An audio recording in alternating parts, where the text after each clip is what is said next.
নমস্কার, আমি শুভ। আপনারা দেখছেন জিটিভি, দ্রুত হচ্ছে সবার সাথে।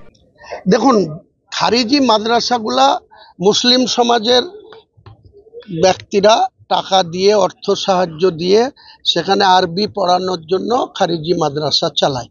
এখানে সরকারের সেইভাবে কোনো, নিশ্চয়ই সরকার অবজারভেশন রাখতে পারে বা তিনারা খোঁজ খবর রাখতে পারেন। এদের দুর্বলতাটা যেটা, আমিও একটা মাদ্রাসার প্রেসিডেন্ট আছে, আমার মাদ্রাসায় 300-র উপর ছাত্রছাত্রী আছে, 12 জন শিক্ষক আছে।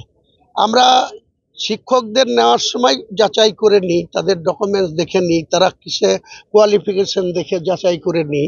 কিন্তু যখন ছাত্র আসে তখন ধরেন আমার মাদ্রাসাতে বিহারের ছেলে আছে, ওই উত্তর দিনাজপুরের ইসলামপুরের এলাকার ছেলে আছে, ঝাড়খণ্ডের ছেলে আছে।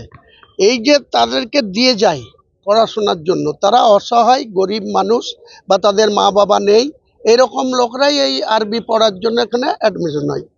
এই অ্যাডমিশন হওয়ার সময় অতটা মাদ্রাসার যারা পরিচালনা করে বা শিক্ষকরা এতটা সেইভাবে যাচাই করে উঠতে পারে না। কারো রেফারেন্সে ধরে নিল যে এটা ঝাড়খণ্ডে বাড়ি, অমুক জায়গায় অমুক মুসলিমের ছেলে, তো তার বাবা আছে কি নেই বা তার ওখানকার স্থায়ী বাসিন্দা কিনা, সেই গভর্নমেন্টকে চিঠি করা বা সেখানকার ব্লককে চিঠি করা বা সেখানকার কোনো কর্তৃপক্ষকে জানা, এটা হয়ে ওঠে না। কাজেই মাদ্রাসা যারা চালায় তাদের আরও বেশি সতর্ক হওয়া দরকার। যাদের শিক্ষক করবেন আর যাদের ছাত্র হিসাবে নেবেন তাদের আরও সতর্ক করুন। আপনারা এতক্ষণ দেখছিলেন জিটিভি, দ্রুত হচ্ছে সবার সাথে। জিটিভির আরও নতুন নতুন খবরে আপডেট পেতে এক্ষুনি লগ ইন করুন www.gtblivenews.com।